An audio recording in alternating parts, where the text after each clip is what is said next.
Hermanos, que el Señor les bendiga. Estamos hoy en un nuevo estudio bíblico. Como ya hemos visto semanas anteriores, estamos estudiando la epístola a los Gálatas. Así que el día de hoy vamos a continuar con el capítulo 2 de Gálatas. Pero antes de iniciar vamos a orar, así que le pido que ore ya donde usted esté. Padre, en el nombre de Jesús, Señor, vamos delante tuyo en este primer estudio bíblico del año 2024. Para darte gracias porque nos has permitido llegar hasta aquí, porque sabemos que tú nos acompañas, Dios. Te damos gracias por tu misericordia y por la gracia que has derramado sobre tu iglesia, sobre nosotros. Señor, te pedimos, Padre, que tú tomes, Señor, nuestros corazones en tus manos, para que podamos, Señor, ser moldeados a la imagen de Jesucristo y podamos ver a través de la Escritura aquello que tú tienes para nosotros. Te pedimos que nos guíes, que alumbre nuestro entendimiento, que nos ayudes a comprender, Señor, que ordenes nuestras prioridades en la mente, en nuestro corazón, Señor, para que en todo lo que hagamos, Señor, tu nombre sea glorificado. Señor, haznos tomar conciencia de tu presencia, conciencia, Señor, de la obra tuya en Cristo, y que podamos, Señor, reposar y descansar en lo que tú has hecho, haces y harás. Te damos gracias y glorificamos tu santo nombre, Dios, en Cristo Jesús, nuestro Rey, nuestro Señor, nuestro Salvador. Amén. Amén, hermanos, que el Señor les bendiga, que tengan un bonito año 2024. Y vamos a ir de lleno. Como les decía, hemos estado estudiando la epístola a los Gálatas. Vimos ya el capítulo 1. Y una de las cosas que vimos en este capítulo, en el primer capítulo, es que Pablo pretende defender su apostolado y su mensaje. Veíamos que en la iglesia de Galacia ya habían discusiones y dificultades respecto a cómo entender el Evangelio.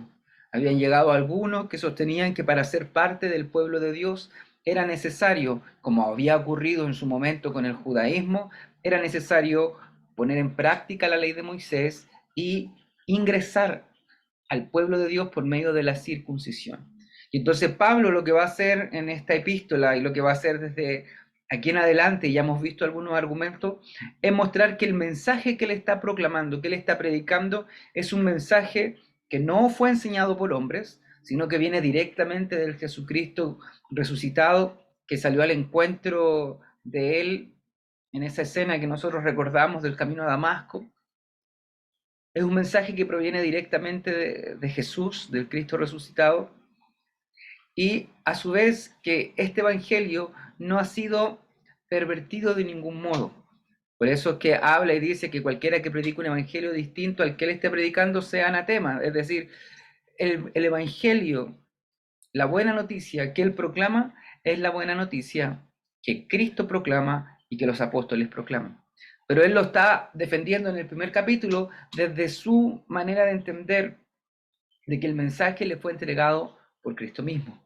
Y ahora vamos a ir a esta otra parte de su autobiografía, donde ya comienza a hablarnos acerca de otras cosas de cómo este mensaje fue tomando forma. Y es importante que usted tenga en su mente que esto busca responder a aquellos que sostenían que para ingresar al pueblo de Dios había que seguir ciertas cosas, como la circuncisión y el cumplimiento de los ritos nacionalistas que daba la ley de Moisés, es decir, la dieta alimenticia, algunas fiestas, algunas cosas semejantes. Pero vamos a ir a Gálatas 2 entonces, que hoy día vamos a ver Gálatas 2 del 1 al 10.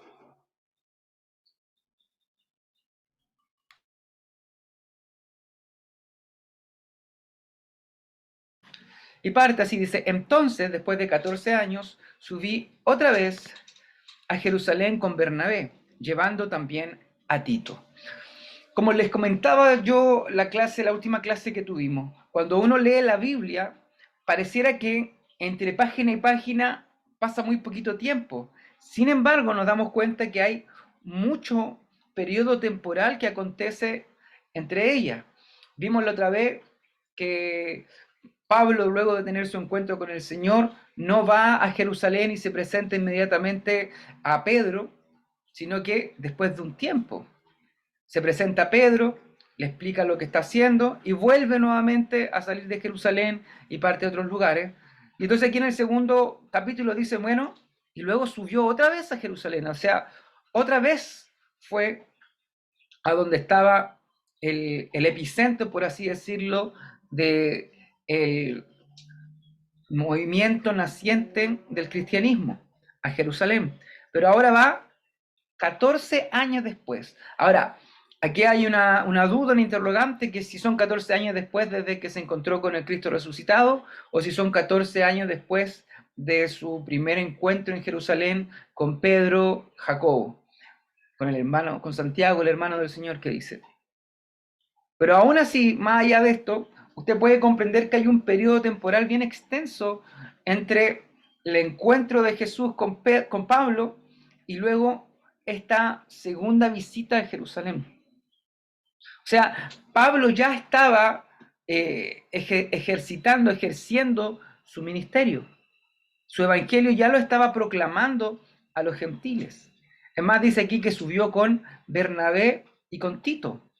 Tito probablemente iba con él en su ministerio, quizás fue uno de los primeros gentiles conversos, y lo lleva para mostrar de algún modo cómo Dios también está obrando en los gentiles, cómo Tito, que era un gentil, también ahora vive una vida conforme a la obra de Jesucristo.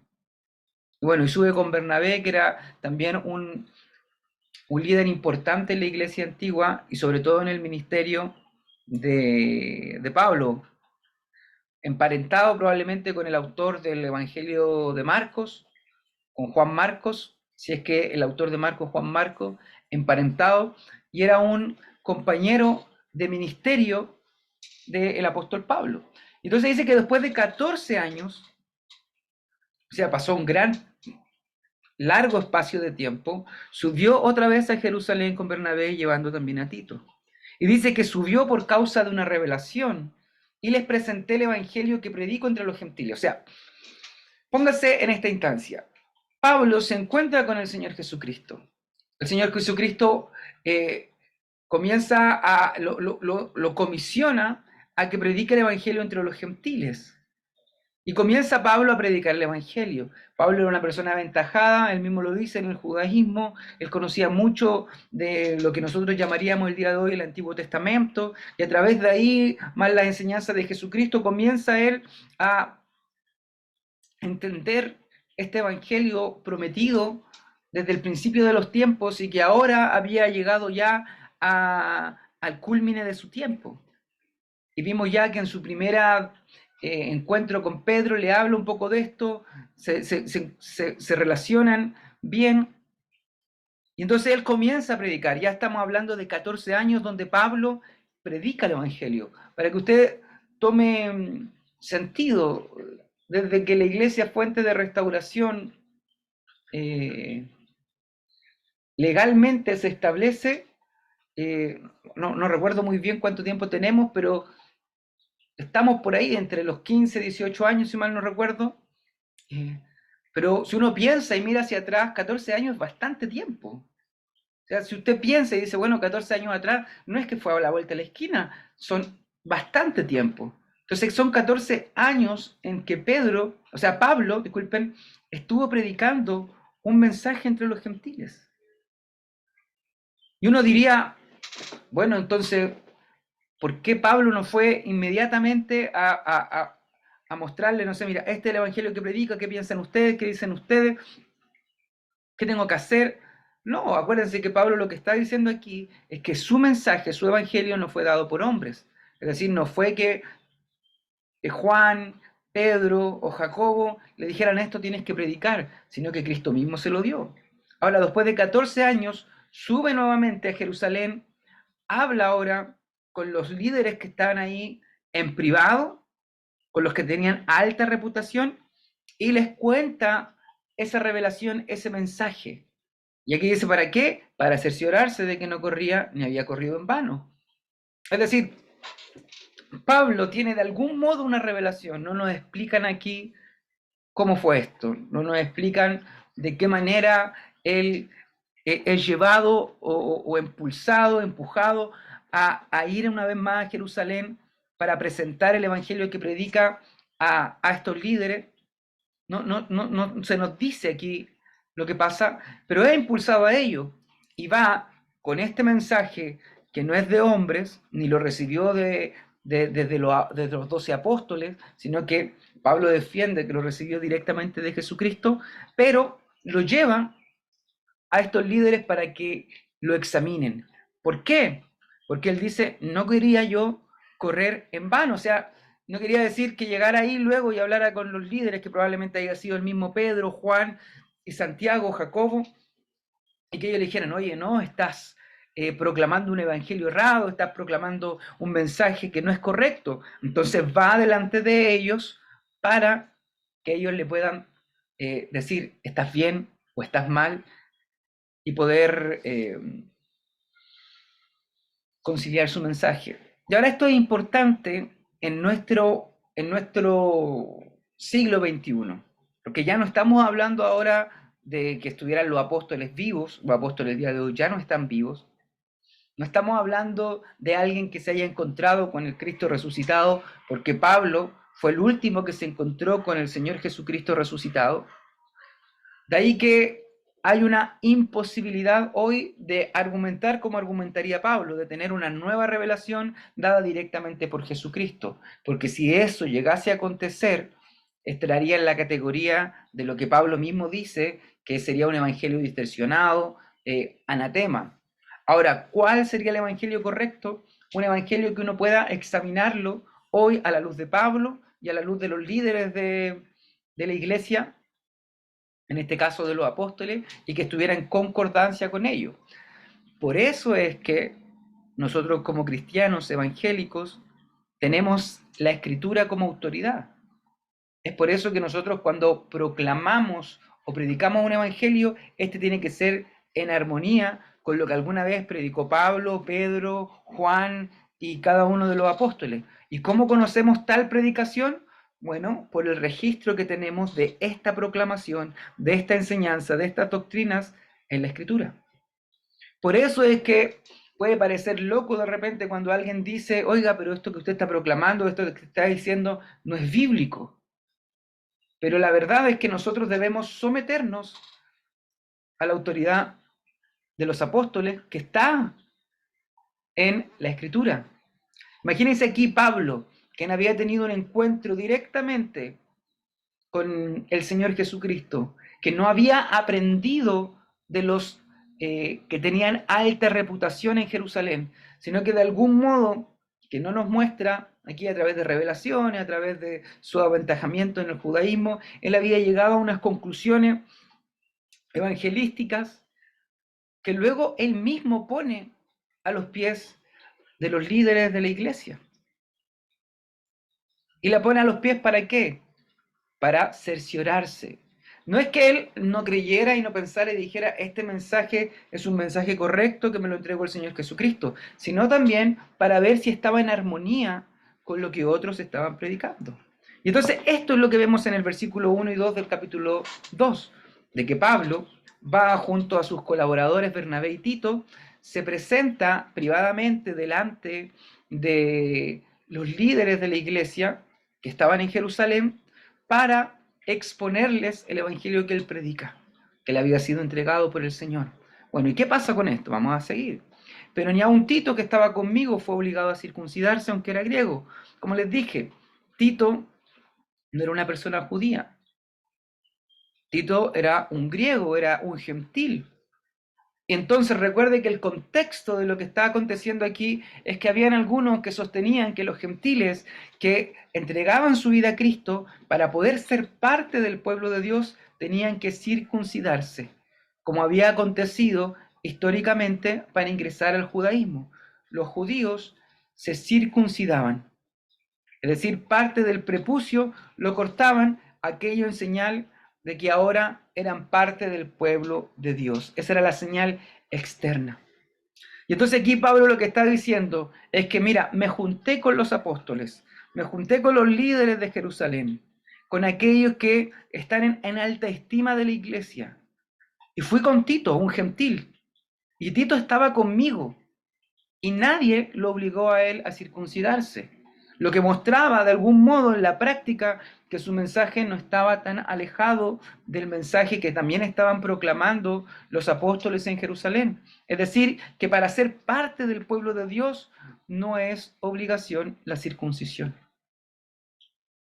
Y que dice, y esto fue por causa de los falsos hermanos introducidos secretamente, que se habían infiltrado para espiar la libertad que tenemos en Cristo Jesús, a fin de someternos a esclavitud, a los cuales ni por un momento cedimos para no someternos, a fin de que la verdad del Evangelio permanezca con vosotros. Y esto es lo que yo les comentaba. Cierto grupo de personas que se habían acercado a la iglesia, que se habían acercado al mensaje, estaban introduciendo un mensaje distorsionado que atentaba contra la libertad cristiana, donde estaban colocando reglas o condiciones donde Dios no había puesto ni reglas ni condiciones. Y para Pablo esto era grave. ¿Por qué era grave? Porque menoscababa la obra de Cristo Jesús. Y esto es importante también en nuestro contexto hoy en el siglo XXI, porque si bien probablemente usted nunca se vaya a topar con alguien que le vaya a decir que para ser salvo o para ser parte del pueblo de Dios, usted tiene que circuncidarse, probablemente aquellos grupitos sean muy marginales el día de hoy, no existan, pero sí, a veces, en ciertas congregaciones, en ciertos cristianos, por error, por omisión, o inclusive, como dice aquí, eh, a fin de someter la esclavitud, se ponen condiciones. Es decir, usted para ser parte del pueblo de Dios debe aceptar a Cristo y hacer tal cosa, y hacer esto otro, y hacer esto, poniendo una condición a la obra de Cristo Jesús, lo cual a los ojos de Pablo, y es su defensa en el libro de Gálatas, menoscaba la obra de Cristo. Porque la obra de Cristo es una obra completa que Él hizo de principio a fin y que es dada al creyente por gracia, por medio de la fe. Y entonces no hay nada extra que el creyente tenga que hacer para, entre comillas, ganarse la salvación o para ser parte del pueblo de Dios. Nada extra. Y es aquí a veces hay un gran problema que probablemente cuando usted ha proclamado el Evangelio con sus familiares, con amigos o algo, a veces se confunde la gente que no es creyente. Y que nosotros a veces también no sabemos responder a esto. Pero probablemente a usted le ha acontecido más de alguna vez que usted le predica a alguien el Evangelio y dice, bueno, sí, yo me voy a acercar a Cristo, pero cuando deje de tomar, cuando deje de fumar, cuando deje de decir garabato, o cuando deje esto, o cuando ordene mi vida. Como si Cristo estuviera exigiendo, previo a la redención y la salvación, el que usted deje ciertas cosas. La verdad es que aquello no es así. Nosotros como seres humanos, pecadores, por nuestras propias fuerzas, no podemos dejar las cosas. Por lo cual no es que Cristo nos diga, libérense ustedes de sus cadenas y luego de que una vez se hayan liberado, vengan a mí. Para nada. Jesús lo que hace es venir a nuestra vida para Él libertarnos de nuestras cadenas. Es decir, no hay algo que usted tenga que hacer, una obra, circuncidarse, tener cierta dieta alimenticia o mil cosas que se pueden poner como reglas para usted acercarse a Cristo. Para nada. La obra de Cristo es una obra de gracia y por medio del Espíritu Él nos da libertad. Ahora, este argumento quizás Pablo lo emplea en Romanos más que aquí en Gálatas en esta parte, pero uno podría decir, bueno, entonces si somos libres y el Señor nos hace libres y ya no corre para nosotros aquellas condiciones, entonces, hermano Jean Paul, lo que usted me está diciendo es que pequemos y pequemos, total, no va a pasar nada. Y la verdad es que luego de leer el Nuevo Testamento y usted comprender un poco cómo opera el Evangelio, es que usted para acercarse a Cristo solamente tiene que venir tal como está. Ahora, eso no implica que su vida no vaya a cambiar después, porque lo que hace el Señor es Él, por medio de su Espíritu, que va modificando nuestras conductas. Por medio de su Espíritu, de su palabra, es que va ordenando nuestras vidas. Como el mismo Pablo menciona en otras partes, el que robaba ya no robe más, sino que ahora trabaje para compartir con otros. O sea, con esto no estoy diciendo entonces que como vivimos en la gracia, nuestra vida puede ser desordenada, para nada, porque recuerde que la libertad es la libertad del pecado. O sea, Cristo nos hace libre del pecado, por lo cual no debemos nosotros volver a esa esclavitud. Pero aquí lo que estaba pasando es que estos falsos hermanos que habla Pablo estaban buscando esclavizar nuevamente a los creyentes, poniendo reglas, ordenanzas y mandatos donde Dios no había puesto reglas, ni ordenanzas, ni mandatos. Es decir, en ningún momento el Evangelio de Pablo decía que para acercarse a Cristo había que circuncidarse, pero habían ciertos infiltrados que estaban haciendo tal exigencia. Y de hecho Pablo está mostrando que inclusive los líderes que estaban en Jerusalén, los destacados que probablemente, como les digo yo, sean los apóstoles, sobre todo Juan, Pedro y Jacobo, no le exigieron tampoco a Tito el circuncidarse, aunque este era griego. Es decir, era algo que ni siquiera los 12 ponían como requisito para ir a Cristo, sino que estaban estos falsos hermanos poniéndolo porque querían finalmente volver a esclavizar a aquellos creyentes. Hermano, creo que en un sermón hace algún tiempo prediqué y les comenté respecto a un texto que nosotros ya no sabemos de memoria y no comprendemos la grandeza que tiene ese texto liberadora respecto a nuestra vida cristiana, que es el texto todo me es lícito, pero no todo me conviene. Que muchas veces nosotros, como ya lo tenemos memorizado, decimos todo es lícito, mas no todo me conviene. Pero no nos damos cuenta de la potencia que tiene el primer texto, la primera parte de ese texto. Todo me es lícito. En Cristo hay una libertad respecto a nuestra vida cristiana, libertad que es orientada por el Espíritu Santo. Y que luego de eso, cuando comprendemos esta libertad, luego viene la segunda parte de esa cláusula, no todo me conviene. Y ahí nosotros podemos decir, bueno, ¿está bueno robar? No, porque no me conviene. No me conviene por amor a mis hermanos, por amor a mi prójimo, pero tampoco me conviene por las reglas de este mundo, y así uno podría decir muchas cosas. No me conviene para estar delante del Señor, pero hay dos grandes errores en la vida cristiana. Uno es el legalismo, que yo lo he hablado antes, que tiene que ver con lo que estaba pasando aquí, que es poner leyes, reglas o normas donde Dios no ha puesto leyes, reglas o normas. Por ejemplo, que el día de mañana le dijéramos que usted para poder congregarse, usted tiene que venir en auto.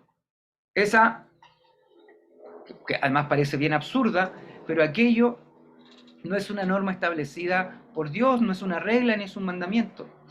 Y por el otro lado está lo que se llama la antinomasia, que vendría siendo el desacatar, desobedecer o el romper reglas y mandamientos que Dios sí ha puesto. Por ejemplo, que yo les dijera a usted que no tiene que perdonar a quien le hace daño, cuando es algo que el Señor nos ha mandado y que dice inclusive que uno de los más grandes mandamientos es este: amarás al Señor tu Dios con todo, y el segundo es semejante: amarás a tu prójimo como a ti mismo, donde en el amor al prójimo está incluido el perdón. Si yo le dijera que no tiene que hacer eso, estoy cometiendo un error, pero si yo le pusiera reglas donde el Señor no ha puesto reglas, estoy cometiendo otro error. El error que estaba aconteciendo aquí en Galacia y que para Pablo era totalmente preocupante porque contradecía e iba en contra de la obra de Cristo Jesús, es que se estaban poniendo condiciones para que alguien sea parte del pueblo de Dios. Condiciones que no eran parte del Evangelio, sino condiciones humanas, de falsos hermanos. Una de estas condiciones era que para que usted fuera parte del pueblo de Dios, debía circuncidarse. Es el día de hoy, nosotros no lo practicamos ni nada porque hemos comprendido el Evangelio a la luz del Nuevo Testamento. Aquí a nadie se le ha exigido que para ser parte de la iglesia, fuente de restauración, tenga que circuncidarse. Pero esto era un problema en la iglesia naciente, en Galacia. A fin de que la verdad del Evangelio permanezca con vosotros. Entonces la preocupación de Pablo no era solamente de costumbres, de práctica o de defender su propia honra, sino que era para defender la verdad del Evangelio. Y de aquellos que tenían reputación de ser algo, lo que eran, nada me importa, Dios no hace acepción de persona, pues bien, los que tenían reputación, nada me enseñaron. Aquí vimos, les comenté que en esta autobiografía, Pablo dice que después de 14 años sube con Bernabé y con Tito a Jerusalén y se encuentra en privado con aquellos líderes que tenían alta reputación. Aquí Pablo no los nombra, pero más adelante nombra a Pedro, a Juan, a Jacobo y probablemente sean ellos, que ciertamente tenían una gran reputación en la iglesia, habían estado con el Señor Jesucristo, habían escuchado del mismo Jesús el mensaje del Evangelio, las parábolas, habían visto su ministerio, habían estado en la crucifixión, habían visto a Cristo resucitado, o sea, tenían una gran reputación. Ahora, aquí Pablo hace un paréntesis, donde dice, lo que eran nada me importa, es decir, tal como él en algún momento se define como un aventajado en el judaísmo, que había sido judío de judíos, que tenía un conocimiento muy bueno, dice, pero para mí todo eso es basura porque mi valor está en Cristo. Bueno, lo mismo está diciendo él, bueno, lo que eran estos no es relevante, es decir, tiene una reputación dentro de la iglesia, sí, pero no es relevante, porque para Dios todos somos iguales, Dios no hace acepción de personas. Y aquí viene este texto, que cuando usted lo comprende en el contexto, es casi un poquito duro. A veces uno dice, bueno, Dios no hace acepción de personas. Sí, pero Pablo aquí lo está usando un poquito duro como para decir, mira, tienen cierta reputación, pero en realidad no son más relevantes, ni más importantes, ni tienen una jerarquía mayor, ni que hay que doblar nuestras rodillas delante de ellos. Son seres humanos igual que todos nosotros, somos cristianos todos iguales. Pero bien, dice después, estos que tenían esa reputación nada le enseñaron, nada le agregaron al mensaje que le estaba predicando. Y un poquito antes decía, tampoco le exigieron a Tito circuncidarse. Y esto es la lógica de, yo tengo un mensaje que Cristo mismo me entregó, lo prediqué por 14 años a los gentiles. Luego en algún momento voy delante de aquellos que tenían alta reputación, les comento el mensaje, ellos no me dicen nada, me dicen que era un mensaje en armonía con lo que estaban predicando ellos tampoco exigen circuncisión, no le agregan nada a su mensaje. Bueno, entonces, ¿qué son estos falsos hermanos que vienen? Si aquellos que estuvieron con Jesucristo no tuvieron reparos ni observaciones de lo que yo estaba proclamando, ¿quiénes son estos ahora que quieren entorpecer el mensaje de Cristo buscando exclusivamente coartar la libertad que tenemos en el Señor? Y de aquellos que tenían reputación de ser algo, pues bien, los que tenían reputación, nada me enseñaron. Sino al contrario, al ver que se me había encomendado el Evangelio a los de la incircuncisión, es decir, ya que ellos entendieron que mi apostolado era para los incircuncisos, es decir, para los que no eran judíos, para los gentiles, estos líderes comprendieron que Pablo había sido llamado a predicar a los gentiles, así como Pedro lo había sido a los de la circuncisión, así como Pedro, el apóstol Pedro, había sido encomendado a predicar a los judíos, porque aquel que obró eficazmente para con Pedro en su apostolado a los de la circuncisión, también obró eficazmente para conmigo en mi apostolado a los gentiles. Es decir, no había diferencia en el mensaje, sino que la diferencia estaba en los receptores del mensaje. Algo similar ocurre el día de hoy cuando usted y cuando yo predicamos el Evangelio. La buena noticia, el contenido es el mismo. Es la obra de Dios en Cristo Jesús. Tiene que ver con el pecado, tiene que ver con el anuncio de este rey que viene a introducirse en la historia para salvar a los hombres de los poderes, de la muerte, del pecado, de la esclavitud. Ese es el anuncio del Cristo resucitado, pero lo que cambia es el receptor, es el que está oyendo. Y usted mismo lo ha experimentado. El Evangelio es el mismo, ya sea que usted lo predique a un adolescente o que usted lo predique a un anciano.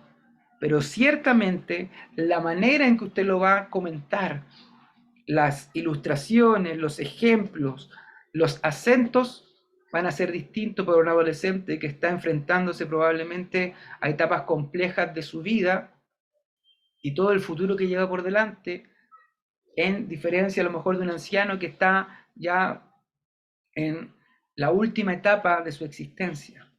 Son distintos, no es lo mismo predicarle el Evangelio a un niño que predicárselo a un anciano, no es lo mismo predicar el Evangelio a una persona de ciudad que predicarle a alguien que estuvo en el mundo rural, no es lo mismo predicarle a un chileno que predicarle a alguien en Europa, no es lo mismo predicarle a alguien en Europa que a alguien en Asia, y así. De hecho, la labor de los misioneros es una labor bien compleja por esto, porque el mismo mensaje ellos lo tienen que proclamar comprendiendo su contexto, deben contextualizarlo.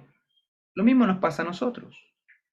Inclusive dentro de nuestras ciudades tenemos distintos contextos. No es lo mismo predicarle el Evangelio a unos muchachos que pasaron por la universidad frente a lo mejor a unos ancianos, unos adultos que probablemente por su época, por su tiempo, no pasaron de octavo, de lo que hoy día llamaríamos octavo, o no terminaron la secundaria, donde son distintas las preguntas, distinto todo. No es lo mismo alguien que ha nacido en esta tecnología, en esta era digital, de alguien que a lo mejor viene de una época más análoga, y así, etcétera, etcétera. La labor del evangelista, del misionero, es compleja, no porque el mensaje lo tenga que cambiar, sino porque el mensaje tiene que entregarlo eh, a distintos oyentes. Y a modo de paréntesis, por ejemplo, hay lugares, hay cultura donde uno cuando habla, por ejemplo, uno dice eh, que después de la oscuridad viene la luz, y uno entiende en nuestro contexto occidental que después de la oscuridad viene la luz, significa que después de lo malo viene la esperanza. Bueno, hay cultura donde lo bueno es simbolizado por la noche y lo malo es por la luz. Y entonces usted le dice, bueno, después de la oscuridad viene la luz, ellos van a entender un mensaje completamente distinto al que nosotros en Occidente entenderíamos. De ahí que la labor del misionero no es sencillamente decir voy a ir a predicar el Evangelio a donde no ha sido predicado, sino también está relacionado con comprender a quién se lo voy a predicar, cuál es su cultura, cuál es su idioma, cómo entienden, cómo no entienden, etcétera, etcétera, etcétera. Es como el día de hoy, en una sociedad tan secularizada como la que nosotros eh, experimentamos a nuestro alrededor, probablemente si usted va y le dice a alguien, bueno, ¿tú conoces a Abraham? Esa persona, el día de hoy, le va a decir, no tengo idea quién es. Pero quizás hace 50 años, hace 60 años, si usted le decía, ¿conoces a Abraham? Probablemente porque había tenido un contexto católico, cristiano, sí, a lo mejor sí entendía quién era Abraham, pero hoy día es difícil. Entonces, de ahí la labor del evangelista, y este a modo de paréntesis, de que el mensaje no puede ser cambiado, pero sí tiene que comprender y tener la sabiduría de cómo proclamar el mismo mensaje en distintos contextos. Y esto era un poco lo que aconteció aquí. Comprendieron que Pablo, su mensaje, era el mismo mensaje que tenían los apóstoles, pero había una diferencia, en que a Pedro, quien era el símbolo de los 12 en Jerusalén, se le había encomendado predicar su evangelio a los judíos, a diferencia de Pablo, que se le había encomendado predicar el evangelio a los no judíos, a los gentiles. El mismo mensaje, pero a distintos oyentes. Oyentes completamente distintos.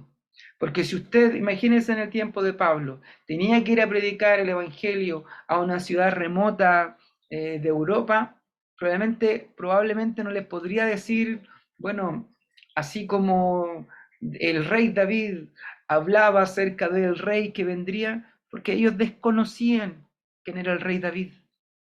Entonces el mensaje era distinto y usted puede leer, como siempre lo invito, lea Hechos 17, a Pablo predicando el Evangelio en Grecia, a personas que no tenían el conocimiento del Antiguo Testamento, que quizás Pedro cuando hace su discurso luego del Pentecostés lo puede decir y él puede hablar del Antiguo Testamento y su audiencia iba a entender. Cuando él habla y cita a Joel y dice que en los postreros días derramaré mi espíritu, dice el Señor, bueno, la audiencia que estaba oyendo comprendía lo que Pedro quería decir, porque ellos también por años habían estudiado lo que nosotros llamamos hoy Antiguo Testamento. Para aquellos no era ajeno. Entonces, el mismo Evangelio, la misma buena noticia, tenía dos oyentes distintos. Y para llegar a estos dos oyentes distintos, había que saber cómo transmitir el mensaje. Entonces, por eso que dice, sino al contrario, al ver que se me había encomendado el Evangelio a los no judíos, así como a Pedro se le había encomendado a los judíos, y al reconocer la gracia que se me había dado, Jacobo, Pedro y Juan, que eran considerados como columnas, nos dieron a mí y a Bernabé la diestra de compañerismo. Hagamos el resumen de lo que ha acontecido hasta aquí. Pablo tuvo el encuentro con el Señor Jesucristo, luego sube a Jerusalén, se encuentra con Pedro y con nadie más, dice probablemente que vio a Jacobo, el hermano del Señor, luego vuelve a irse de Jerusalén a proclamar el Evangelio por 14 años. Él proclamó el Evangelio entre los gentiles, proclamó el Evangelio en distintos lugares, Pablo, y luego de 14 años vuelve una vez más a Jerusalén y vuelve ahora con Bernabé y con Tito, y vuelve a compartir lo que él estaba enseñando, porque dice, bueno, no quería correr en vano, que me dijeran, oye, estáis equivocado. Aunque Pablo estaba seguro de que su predicación era correcta porque se le había enseñado Jesucristo mismo, él reconoce también que era prudente ir a Jerusalén y comentarla con los principales líderes, que probablemente, como les digo aquí, y como acá ya en este verso, en el verso 9 lo reconoce, esos líderes eran Jacobo, Pedro y Juan. Y entonces les comenta esto. ¿Y qué dicen estos líderes? Nada. No le añaden nada. No le dicen, Pablo, te equivocaste. En realidad sí hay que circuncidarse. Pablo, lo que tú estás predicando es completamente ajeno a lo que estamos diciendo. Para nada. Reconocieron que el Señor Jesucristo estaba obrando a través de Pablo. Reconocieron la gracia que se le había dado. No le añadieron nada, tampoco obligaron a Tito a que se circuncidara, sino que Jacobo, Pedro y Juan, estos líderes importantes en la iglesia de Jerusalén, columnas de la iglesia, le dieron a él y a Bernabé la diestra en mano en señal de compañerismo, es decir, estamos en la misma, está aprobado. O sea, Pablo, él trata de defender dos cosas. Para empezar, que su mensaje no es de hombre, no es que él fue y se juntó y que Jacobo, Pedro y Juan le dijeron, mira, tú tienes que hacer esto, esto, otro, este es el evangelio que tú tienes que predicar. No, fue un mensaje directo, pero que ese mensaje que el Señor Jesús le dio directamente, ese mismo mensaje, luego, una vez que lo ha predicado y lo presenta a las columnas de la iglesia en Jerusalén, Jacobo, Pedro y Juan, ellos no le dicen que está mal, no le agregan nada, sino que todo lo contrario, le dan la mano en señal de compañerismo y le dicen, estás bien. Y le dicen, vayan ustedes a los gentiles, porque ellos, Jacobo, Pedro y Juan, se van a encargar de los judíos. Bueno, a Pedro ustedes lo conocen, Pedro, el apóstol Pedro, el Evangelio, Mateo, lo nombra bastante, bueno, los evangelios lo nombran, Juan también ustedes lo conocen, tiene escrita el Evangelio de Juan. Jacobo era un líder importante en la iglesia de Jerusalén, eh, probablemente lo conocen más por su epístola Santiago, porque Jacobo y Santiago es el mismo nombre, solamente que ya como era San Jacobo, San Jacob, Santiago, es como el nombre se va adaptando. Pero era el que escribió. y probablemente el hermano del Señor, y eso lo vimos en la clase anterior. Entonces le dan la señal y le dicen, nosotros nos vamos a dedicar a la iglesia de Jerusalén, a los judíos, y ustedes vayan y proclamen el evangelio a los gentiles. Solo le pidieron algo, que se acordaran de los pobres.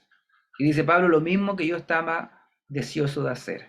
Es decir, no se olviden de que la iglesia en Jerusalén es parte también de la iglesia. Y que como la iglesia de Jerusalén estaba pasando por necesidad, que aquellos que estaban recibiendo el mensaje en el mundo antiguo, en otras latitudes, en otros lugares, pudieran colaborar con las necesidades de la iglesia de Jerusalén. Lo cual Pablo dice, yo estaba deseoso de hacer, porque además eso significaba que se reconocían como hermanos, es decir, las pequeñas comunidades cristianas que estaban surgiendo como en Galacia, en Roma, en Corinto, en Éfeso, esas comunidades eran hermanas de la comunidad que estaba en Jerusalén, donde además tenían grandes conflictos. Recuerdan ustedes que había cierta persecución de parte primeramente de los judíos, y ya con el tiempo la persecución iba a ser generalizada desde el Imperio Romano, pero la persecución y el conflicto inicial estuvo presente en Jerusalén más que en otros lugares, porque el conflicto inicial que tenían los judíos que creían que Jesús era el Mesías era con aquellos judíos que no compartían que Jesús fuera el Mesías, y tenían ahí roces y conflictos. Sin mencionar que además la situación económica política de Jerusalén no era la mejor. Después vinieron además ciertas guerras, la destrucción de la ciudad, la destrucción del templo, lo cual generó mucho conflicto, y por eso es que los apóstoles estaban preocupados de que pudieran las comunidades cristianas que no estaban en Jerusalén pudieran ayudar a los pobres en Jerusalén. Y eso fue lo único que le pidieron, dice Pablo. Recuerden que Pablo lo que está haciendo en estos 2 capítulos es defender primeramente su apostolado. Es decir, el apostolado de Pablo no es algo que él se inventó, sino que Jesucristo mismo lo comisionó a predicar el evangelio a los gentiles, a los que no eran judíos. El Señor Jesucristo mismo les da el mensaje que él debe proclamar. Y él está haciendo una defensa porque le está escribiendo una carta a una iglesia en Galacia, donde probablemente estaban llegando algunos que decían, bueno, ¿y quién es Pablo? ¿Por qué ustedes escuchan a Pablo si Pablo no es de los apóstoles originales? Pablo no es Jacobo, no es Pedro, no es Juan. ¿Por qué están escuchando a Pablo? Si a los que ustedes tienen que escuchar es a Pedro, a Juan, a Jacobo. ¿Por qué no están escuchando a Pablo? ¿Quién es Pablo? Entonces Pablo hace su defensa de su apostolado. A mí Jesucristo mismo me mandó como apóstol. Hace defensa de su mensaje, el mensaje de la gracia del Evangelio por medio de Cristo a través de la fe, donde no era necesaria seguir la ley de Moisés para ser parte del pueblo de Dios, ni la circuncisión, ni esos ritos nacionalistas que tenían los judíos para ser parte del pueblo, sino solamente por medio de la fe ir a Cristo. Y luego Pablo dice, bueno, y la vez que me junté con Jacobo, Pedro y Juan, ellos no me recriminaron en nada, no tuvieron observaciones al mensaje, sino que comprendieron que el mensaje que estábamos predicando era el mismo, y en más nos dieron la mano en señal de compañerismo. Es decir, para Jacobo, Pedro y Juan, Pablo y Bernabé no eran falsos hermanos, sino que Pablo y Bernabé eran hermanos en Cristo, que estaban predicando el mismo mensaje, solo que ellos habían sido comisionados a predicarle a los no judíos, mientras que Jacobo, Pedro y Juan se iban a dedicar a los judíos en Jerusalén. Hermano, esto nos puede ayudar de muchas cosas. Como les decía, de repente hay algunos que en el día de hoy se autoproclaman apóstoles, casi al nivel de los 12 o de Pablo mismo. Y si bien es cuestionable aquello, mucho más cuestionable es cuando uno ve el mensaje que están proclamando a la luz de la enseñanza del Nuevo Testamento, de la doctrina de los apóstoles. Y entonces ahí tenemos que preguntarnos, ¿A quién hacemos caso? ¿A estos nuevos hombres que se proclaman apóstoles y tienen nuevas enseñanzas y nuevas doctrinas? ¿O a Jacobo, Pedro y Juan, que además se dieron la mano, la diestra en compañerismo con Pablo y Bernabé? Por eso es que, hermanos, siempre como evangélicos, como cristianos evangélicos, vamos a hablar y preguntarnos si aquello es parte o no de la enseñanza bíblica. Esta costumbre, esto que me estás diciendo, esta predicación, esta proclamación, este evangelio, ¿es, está conforme a la Biblia? Porque si no es de acuerdo a la Escritura, no tengo dónde perderme. No hay dónde perderse. Si lo que alguien está proclamando no es el mensaje apostólico, bueno, Pablo mismo lo dice, el tal sea anatema. Ni aun cuando un ángel del cielo venga, y si ese ángel del cielo viene y proclama un mensaje distinto al mensaje apostólico, bueno, el tal sea maldito. Entonces, nuestro llamado, hermano, no es a caer en las garras de cualquiera que nos diga, hola, soy un apóstol, oye, mira mi mensaje, porque además como seres humanos nuestro corazón es engañoso y siempre tenemos ese deseo y nos atraen las cosas nuevas. Es un poco aburrido a veces escuchar domingo tras domingo el sermón de un texto que tiene casi 2000 años. Puede ser aburrido decir, bueno, esto ya lo escuché. Oye, el pastor está predicando de que Jesús murió en la cruz y eso ya me lo sé, ya lo prediqué. Y nos puede llamar la atención cuando de repente prendemos la tele, escuchamos la radio o vemos a alguien en la calle o tenemos un amigo que nos dice, no, oye, pero mira esto es nuevo, esto es fresquito, es algo distinto. Y nos puede causar, de hecho, el mismo apóstol Pablo habla acerca de los posteriores días y de cómo habrá comezón de oír, o sea, querer escuchar cosas nuevas, cosas distintas. Pero si aquellas cosas se desvían del mensaje central, hermano, tal sea anatema. El mismo Pablo lo veíamos la otra vez, en el capítulo 1, el versículo 6, dice, le decía a los Gálatas que estaban maravillados de que se hayan alejado tan pronto del Evangelio para seguir un Evangelio distinto. Y le dice, no es que hay otro Evangelio, pero hay algunos que los perturban y quieren pervertir el Evangelio de Cristo. Y ahí es que Pablo dice, sin embargo, más, si aún nosotros o un ángel del cielo les anuncia un evangelio distinto a este que le estamos predicando, a esta enseñanza apostólica que tenemos, el tal sea maldito, sea anatema. Hermano, puede ser aburrido, puede ser reiterativo el estar domingo tras domingo, día tras día, semana tras semana, hablando acerca del evangelio de Cristo. Pero no es en vano, no es en vano. El evangelio, la buena noticia de Cristo que está en las hojas del Nuevo Testamento, es aquello que puede salvar almas. Y cualquier desviación no solamente compromete intelectualmente al cristianismo, sino que cualquier desviación es tan peligrosa porque puede desviar a gente de la salvación eterna a la perdición eterna. Nosotros como creyentes, como iglesia de Dios, no solamente estamos llamados a proclamar el Evangelio, sino también a preservarlo. Estamos llamados a atesorarlo, a cuidarlo, para que nada ni nadie pueda distorsionar el mensaje entregado una vez a los santos. El mensaje del Evangelio tiene un valor. Toda la epístola a los Gálatas, Pablo la escribe porque quiere proteger, cuidar el mensaje del Evangelio, porque considera que ciertas prácticas, por muy inocentes que sean, pues uno podría decir, bueno, pero ¿cuál es el problema si se circuncida a Tito da lo mismo, para que se dejen, para que no molesten más a estos judaizantes, que se circuncide Tito? Pero para Pablo, no, quizás circuncidarse no es tanto, pero estaba en cuestionamiento el evangelio de la gracia de Jesús. Si alguien estaba estableciendo requisitos para ser parte del pueblo, requisitos que no estaban relacionados con Jesucristo, aquello era grave. ¿Sabe cómo usted es parte del pueblo de Dios?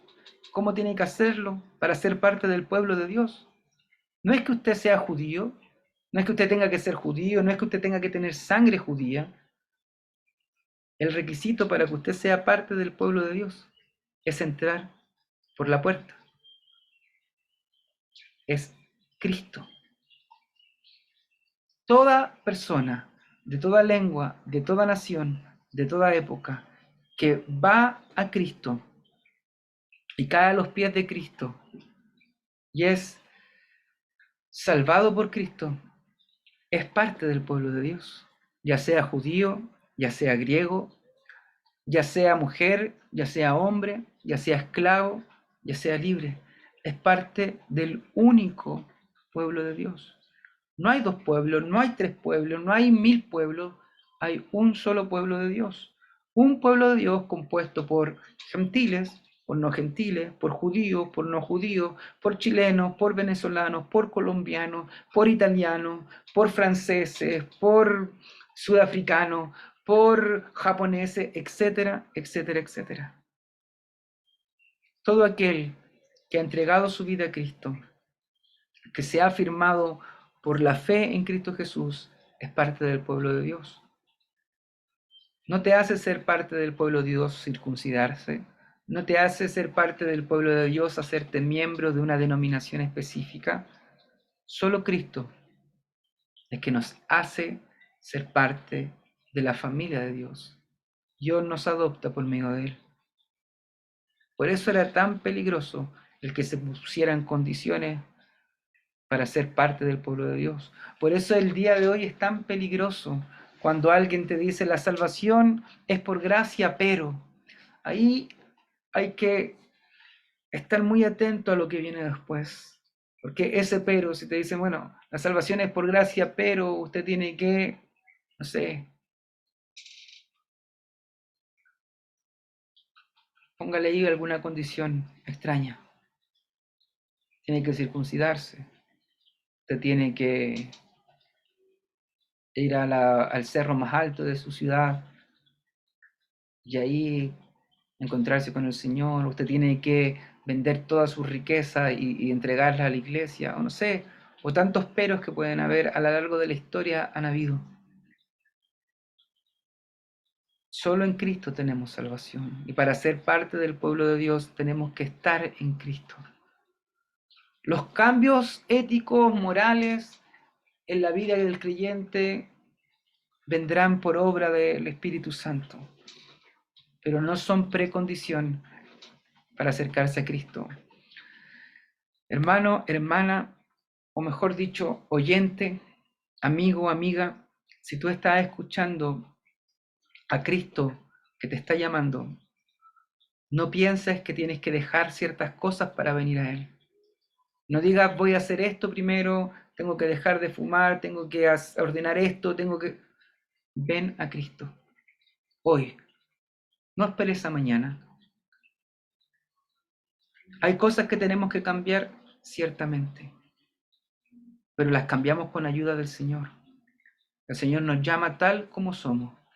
Luego nuestra vida cristiana va a ordenar aquello que haya que ordenar. Probablemente en tu mente tienes cosas que dices tengo que ordenar y a lo mejor no son las cosas que Dios quiere ordenar de tu vida y hay otras que no piensas que tienes que ordenarlas y son las que Dios sí quiere ordenar. Pero no es precondición, no. Los enfermos van al médico, los pecadores debemos ir a Cristo.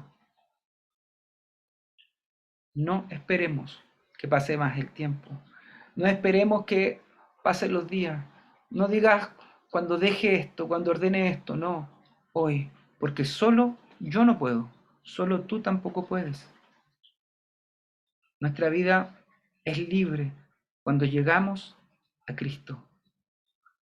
No podemos romper las cadenas solos. Necesitamos a ese Dios liberador, al poderoso Salvador. Necesitamos a Cristo. Vamos a orar. Padre, en el nombre de Jesús, tú que nos has llamado, Dios, nos has visto desde antes de la fundación del mundo, y que en un momento específico de la historia de la humanidad decidiste llamarnos a los pies de Cristo, solo por gracia. A ti te damos, Señor, la adoración y la gloria, porque no es mérito nuestro, porque nosotros no fuimos a buscarte a ti al trono del cielo, sino que tú, Señor, descendiste desde tu trono para venir a buscarnos a nosotros. Gracias te damos, Señor, por aquello.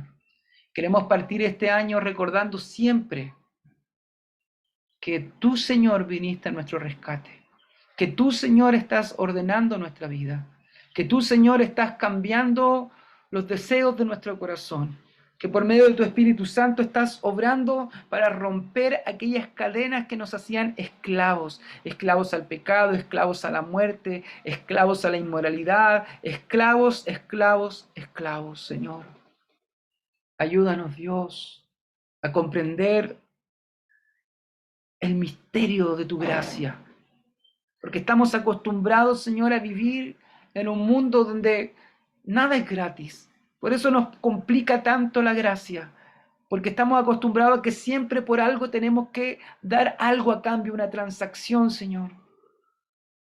Pero Dios, tú entregaste a tu Hijo Jesucristo por nosotros sin pedir nada a cambio. Y nosotros estamos entregados a Cristo, nuestro Salvador. Señor, bendice a mis hermanos y hermanas, bendice a los amigos y amigas que están escuchando este estudio bíblico. Bendice, Señor, toca sus corazones, rompe cualquier muralla que se haya levantado para entorpecer el mensaje, rompe tú, abre los ojos, abre los oídos y el corazón, para que podamos, Señor, contemplar la gloria del Evangelio en el rostro de Jesucristo. Señor, que este año 2024 sea un año donde podamos tomar conciencia de la gran obra que ha hecho Jesucristo en nuestras vidas. Cada vez más, en cada lugar, en cada minuto, en cada instancia, en cualquier área de nuestra vida, tomar en valor lo que tú haces en nuestras vidas. Señor, te bendecimos. Te adoramos y entregamos toda nuestra existencia delante de tus pies. En Cristo Jesús, nuestro Señor. Amén. Amén. Amén, hermanos. Que el Señor les bendiga. Que tengan una bonita noche. Que puedan descansar y que podamos atesorar el mensaje de Cristo a nuestros corazones. El Evangelio de la gracia en nuestra vida. Que el Señor les bendiga, hermanos.